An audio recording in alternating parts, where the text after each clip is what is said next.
Everyone, welcome back to the channel. आज हम English grammar का बहुत ही इंटरेस्टिंग और ज़रूरी टॉपिक स्टार्ट करने जा रहे हैं, finite and non finite verbs. बहुत से स्टूडेंट्स इसमें हमेशा कंफ्यूज रहते हैं, लेकिन आज की वीडियो देखने के बाद आपके सारे डाउट्स क्लियर हो जाएंगे। साथ ही हम इस सारी पेजेस की एक्सरसाइज को भी सॉल्व करेंगे। तो चलो स्टार्ट करते हैं finite and non finite verbs. Spotlight grammar chapter number 10। सबसे पहले डेफिनेशंस देखो। Finite verbs are verbs that have a subject and show tense, past, perfect, present or future. They can stand alone as the main verb in a sentence, are as essential for forming complete sentences. ये verb क्या होते हैं? ये वो verb होते हैं जो subject के बदलते ही या टेंस के बदलते अपना रूप चेंज कर लेते हैं। आपको एग्जांपल के थ्रू समझाती हूँ। देखो, I sleep in the afternoon. यहाँ आई के साथ क्या लगा है? स्लीप। तो स्लीप क्या हुआ हमारा? Present tense. Misha sleeps in the afternoon. यहाँ पे क्या बता रहे हैं? सब्जेक्ट कौन है? मीशा। और मीशा क्या है? सिंगुलर। तो वर्ब बदल कर क्या हो गया? स्लीप्स। अब यहाँ पे क्या है? Rohit and Matt slept in the afternoon. जैसे ही पास्ट टेंस चेंज हुआ तो वर्ब बदल कर क्या हो गई? स्लेप्ट। राइट। तो ये क्या हो गया? Third person. अब हम इसके आगे देखते हैं। स्लीप, स्लीप्स और स्लेप्ट ये सब्जेक्ट और टेंस के अकॉर्डिंग चेंज हो रहे हैं, इसलिए ये फाइनाइट वर्ब्स हैं। सबसे पहले हम बात करते हैं यहाँ पे एक्सरसाइज ए की। Fill in the blanks with the correct finite verbs. यहाँ पर बोला है she dash to school every morning. यहाँ पे एवरी मॉर्निंग क्या बता रहा है? आपको डेली की हैबिट दिखा रहा है। तो ये क्या हुआ? प्रेजेंट टेंस हुआ। प्रेजेंट टेंस के लिए सिंगुलर के साथ क्या लगेगा? एस। तो वॉक का क्या हो गया? Walks. Right. They visited their grandparents too last weekend. यहाँ पे वीकेंड लिखा है। वीकेंड क्या हुआ? जो पास्ट टेंस है, इसलिए विजिट की second form I, visited. Right. He will study for the exam tomorrow. अब टुमारो क्या है? आने वाला कल। फ्यूचर टेंस हुआ तो इसके लिए क्या हो जाएगा? Will study. I finish my homework before dinner. ये क्या है? डेली की एक हैबिट है, रूटीन है आपका। तो आई के साथ आपका क्या लगा? फिनिश। ठीक है, इसमें हम कुछ भी नहीं लगाएंगे एस, तो हमारे आई के साथ वर्ब की फर्स्ट फॉर्म जाएगी finish. We dash to the movie theatre tonight. उसने क्या बोला? टू नाइट की बात हो रही है, प्लानिंग हो रही है। तो इसमें हम विल गो भी कर सकते हैं और आर गोइंग भी कर सकते हैं, दोनों ही करेक्ट होगा। She dash a novel every Sunday. यहाँ पे किसकी बात हो रही है? एवरी संडे रूटीन है और सिंगुलर है शी, तो रीड का क्या हो गया? रीड्स। एस लग गया। ही कुक डिनर येस्टरडे। यहाँ कल की बात हो रही है जो पास्ट टेंस है, तो कुक का क्या हो गया? कुक्ड। थर्ड फॉर्म लग जाएगी हमारी, नहीं सॉरी, कुक की सेकंड फॉर्म लग जाएगी cooked. Right. Next, they dash television in the evening.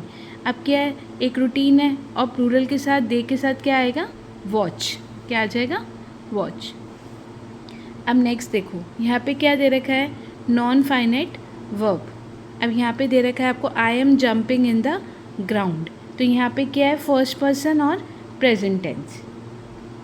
Rohit and Matt are jumping in the ground. ये क्या है? थर्ड पर्सन और प्रेजेंट टेंस।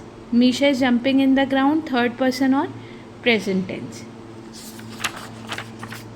अब यहाँ पर क्या हुआ? तीनों सेंटेंस में सब्जेक्ट बदल गया। देखो, तीनों सेंटेंस में क्या हो? सिर्फ सब्जेक्ट बदला। पहले क्या था? आई, दूसरे में Rohit and Matt, and third में मीशा। इसमें क्या आ गई? Is, am, are. ठीक है, तीनों की वो चेंज हो गई। देखो यहाँ पे दिखाई दे रहा है ना आपको? Is, am, are. तो ये क्या हो गई? आपकी हेल्पिंग वर्ब भी बदल गई, लेकिन जो शब्द अपनी जगह पे रहा वो क्या था? जंपिंग। यही पहचान होती है नॉन फाइनाइट वर्ब्स की। अब हम आगे क्लियर करते हैं। ये वो वर्ब होते हैं जो सब्जेक्ट के बदलने पर या टेंस के बदलने का कोई असर नहीं पड़ता, ये एक जैसे रहते हैं, नॉन फाइनाइट वर्ब्स। ठीक है, यहाँ पे आप देखो, यहाँ पे क्या दिए हुए? इसके कुछ एग्जांपल्स दिए हुए हैं। She likes to read books using to plus verb. ये कैसे होते हैं? इनफाइनेटिव। टू प्लस वर्ब के साथ होते हैं। वो कौन से होते हैं? Infinite verb. Running is a good exercise, verb plus I N G लग गया, तो ये क्या हो गया? Non finite verbs. Using, E N, E D है, ई एन आई एन जी के रूप में एडजेक्टिव का काम करते हैं। तो जैसे ब्रोकन हो गया, क्लीन्ड हो गया, ई एन ई डी आ गया, तो यहाँ पे क्या हो गया? इनफाइनेटिव वर्ब। अब यहाँ पे आपको बी एक्सरसाइज दी हुई है।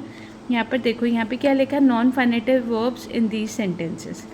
The doctor wants to examine the child. देखो, टू एग्जामिन आ गया, तो ये आपका क्या हो गया? इन्फिनेटिव है तो इसको अंडरलाइन कर दिया। He avoided talking to strangers, talking आ गया, अवॉइडेड क्या है, मेन वर्ब, और टॉकिंग क्या हो गया, infinitive, non finitive verb, right. He enjoys playing football, playing क्या हो गया हमारा,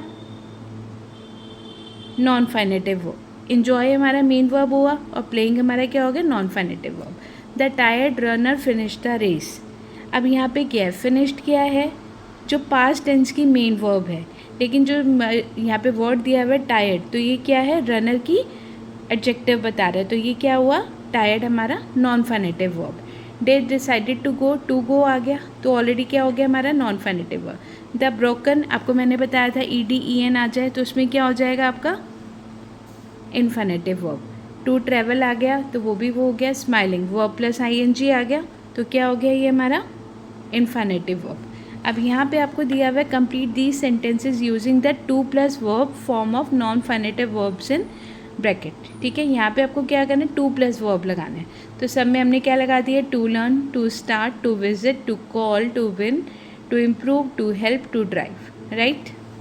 अब नेक्स्ट हम पढ़ते हैं। नेक्स्ट ये क्या आता है, identify whether the words in bold in these sentences are finite और non finitive verbs.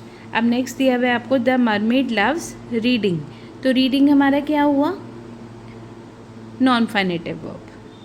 Deepa jump from a high rock, तो ये हमारा क्या हुआ, ये पास्ट टेंस को दिखा रहा है तो हमारा ये क्या हो गया, finite verb.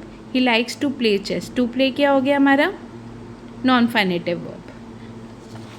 Next, they are eating sandwiches, eating क्या हो गया हमारा, नॉन फाइनेटिव वर्ब, ING लग गया। Next, running every morning keeps her, तो यहाँ पे रनिंग क्या हो गया, non finitive verb. He banged hard on the door, ये क्या हो गया हमारा, finite verb. Baking cookies is her hobby, तो बेकिंग हमारा non finitive verb. She went with her father, तो ये पे हमारा क्या हो गया, फाइनाइट वर्ब, राइट, क्योंकि ये पास्ट टेंस को दिखा रहा है। समझ गए अब आप इजीली। अब देखो ये दे रखा है, complete these sentences by adding ING और EN ED form the verb in the brackets. यहाँ पे ये दे रखे हैं, आपको इसमें या तो ING लगेगा या EN या ED, ये आपको सेंटेंस देखकर समझना होगा।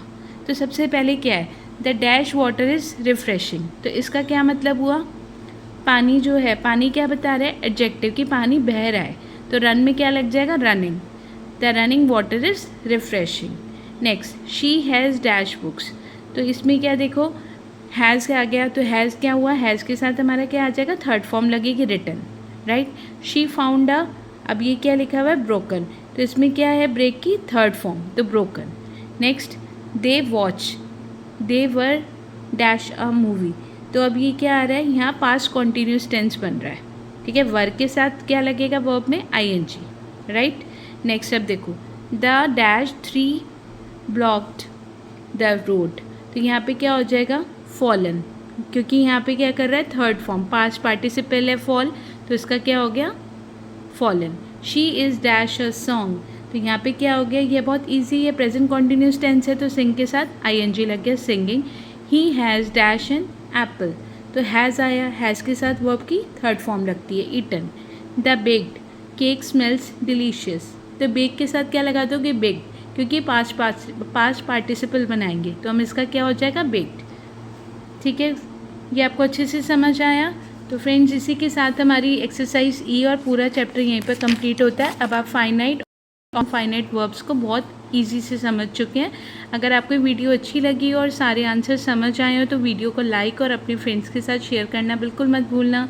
चैनल को सब्सक्राइब कर लीजिए ताकि आगे नए चैप्टर को हम ऐसे इजीली सॉल्व कर सकें। मिलते हैं नेक्स्ट चैप्टर के लिए। Keep learning, bye bye.